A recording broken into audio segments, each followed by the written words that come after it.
Assalamu алейкум, урматтуу көрөрмандар. Сиздерге кезектеги автоунаа Hyundai Solaris жылы 2016 1.4 объем автомат коробка. Өзүнүн цвети ак цвет, көрүп атасыздар. Так, баасы 500 000, анан чалып өзүңүздөр жакшы туруп калсаңыздар болот. Пробеги 380 000 экен туугандар. Өзүнүкү родной оригинал пробег дейт. Машинанын сырткы ички көрүнүшү боюнча көрсөтөлү. Сыртынан пленкадан кичине сыйрылган жери бар экен. Анан эки жерден мен байкаганым так бул биринчи пленка чактап коюптур. Море мен калып калыптыр могул жакта жабылганда. Катуу жабылган окшойт. Бул бир. Анан экинчиси туугандар бул могул жери заднийге берип атканда бір жүргө тийгенин жолгон ичине кирип калыптыр мындай. Болду.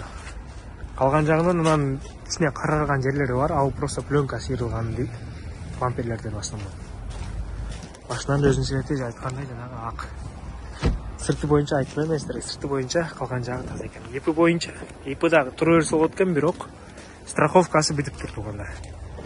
Страховка жасатып, эпи менен сүйлөшүп, машина кала берсе болот экен эпинин атында. Ички салону боюнча туугандар, комплектациясы боюнча бул жактан бизде электропакет, корректировка фар, мультируль, өзүнүн мафону, дисковод, подогрев передних сидений и автомат коробка.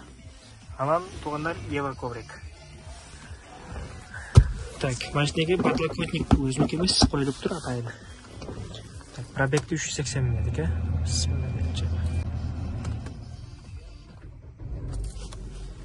Так, пробег мына 382 523 дейт. Көрдүңүздөр туугандар. Сиденияга чокол кийилген. Машинанын ичи таза экен. Азыркы учурда таксиде жүрөт машина, алып эле, бирок страховка жасайсыздар, жана айтылгандай страховка жасап ишке чыгып кетерсеңиздер болот. Машина туугандар, сак саламатта калыңыздар.